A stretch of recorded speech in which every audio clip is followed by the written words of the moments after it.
লেপ কম্বলের দিন শুরু আর ফ্যানের সাথে ব্রেকআপ। শীত চলে আসছে।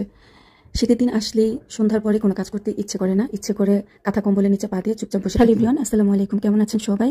শীত আসলেই আমার সন্ধ্যার পরে কোনো কাজ করতে ইচ্ছে করে না, ইচ্ছে করে কাঁথা কম্বলের নিচে পা দিয়ে এক কাপ চা বানিয়ে নিজের মতো করে সময়টাকে পার করতে। তা তো আর সম্ভব না, যেহেতু আমরা গৃহিণী, সংসারের অনেক কাজ থেকে যায়। সারাদিন কাজ করার পরেও সন্ধ্যার পরে অনেক কাজই থাকে। ছেলের টেস্ট পরীক্ষা চলছে, তো বাসায় আসতে আসতে 5:30 পৌনে 6টা বেজে গেছে পরীক্ষা শেষ করে। তো বাসায় এসে একটু রেস্ট নিলাম, এক কাপ চা বানিয়ে চা খেলাম আর নিজের মতো করে একটা বই পড়লাম, সময়টা পাস করলাম। তারপর এই যে উঠে বিছানাটা গুছিয়ে কিছু টুকিটাকি কাজ করে রান্না করে যেতে হবে রাতে রান্না করার জন্য। আমরা যারা সংসারী আছি তারা চাইলেই কিন্তু শীত গরম এগুলোকে উপভোগ করে চুপচাপ বসে থাকতে পারি না।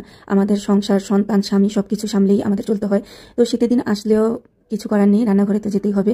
আর যেহেতু সারাদিন গ্যাস থাকে না, সন্ধ্যার পরেই রান্নাবান্নার ঝামেলাটা বেশি হয়। আর এদিকে ছেলের টিচারও বাসায় আসবে, একটু ঝটপট করেই কাজ করছিলাম, ছেলের টিচার চলে আসবে।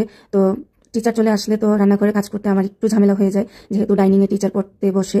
তো কি আর করার, কিছুটা আমাকেই ব্যাক পেতে হয়, তারপরও বাচ্চার জন্য স্যাক্রিফাইস তো করতে হবে। তো আমি এই যে আমার রুমটা গুছিয়ে চলে আসলাম ডাইনিং এ। দুপুরে খাওয়ার পরে ডাইনিং টেবিলটা আর মোছামুছি করা হয়নি, চলে গিয়েছিলাম স্কুলে। তো এখন ডাইনিং টেবিলটা আমি মুছে পরিষ্কার করে দিচ্ছি, টিচার আসবে। তো টিচার আসার সময় হয়ে গেছে, তাই একটু ঝটপট করেই কাজগুলো করে নিচ্ছি। আর আমার মেন দরজাটা খুললেই যেহেতু ডাইনিং টেবিলটা চোখে পড়ে, তো ডাইনিং টেবিলটা এলোমেলো রাখাই যায় না, গুছিয়ে পরিপাটি রাখতে হয়। তারপর চলে আসলাম রান্নাঘরে। এই তো দুপুরে খাওয়ার পরে যে থালা বাসনগুলো ছিল এগুলো রেখেই কিন্তু স্কুলে চলে গিয়েছিলাম। এখন এগুলো ধুয়ে জায়গাগুলো জায়গায় রেখে দিব। দেখতে পেলে না, পুরা সন্ধ্যার পরেও কিন্তু কম কাজ থাকে না গৃহিণীদের।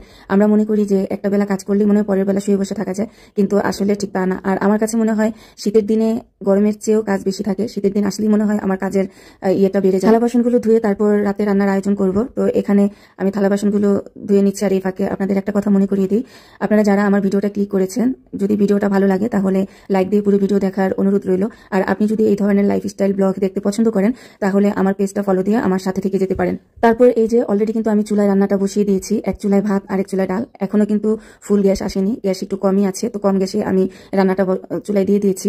দেখা যাবে যে ফুল গ্যাসের অপেক্ষায় থাকলে পরবর্তীতে গ্যাস একেবারে কমেও যেতে পারে। তো এই কারণে আমার সময় বুঝেই কাজ করে নিতে হবে। তো এদিকে আমার ডালটাও হয়ে আসছে, আমি টমেটো কাঁচামরিচ দিয়ে কিছুক্ষণ জাল দিয়ে নিয়ে এখন আমি ঘুটে বাগার দিয়ে নিব। কার কাছে কেমন লাগে জানি না, তবে শীতের দিন টমেটো ধনিয়া পাতা দিয়ে ডাল আমার ভীষণই ভালো লাগে।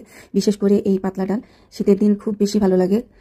একেবারে টাটকা ধনিয়া পাতা আর টমেটো, এই দুইটাই তো শীতের দিনের বেশি পাওয়া যায়। তো এই তো ডাল কিন্তু আমার হয়ে গেছে, পাশের চুলায় আমি রেখে এখন ডালটা তেলে দিয়ে নিচ্ছি। পেঁয়াজ রসুন খুব লাল লাল করে ডালটা আমি বাগার দিচ্ছি। আর আমার হাতে ডাল কিন্তু খেতে ভীষণই মজার হয়, যে খাবে সেই বলবে আমার হাতে ডালটা অনেক বেশি মজার হয়। এই তো ডালটা বাগার দিয়ে তারপর এখন আমি মাছ ভেজে নিব। তো আজকে রাতে রান্না ডাল, মাছ ভুনা, তারপর হচ্ছে সবজি ভাজি।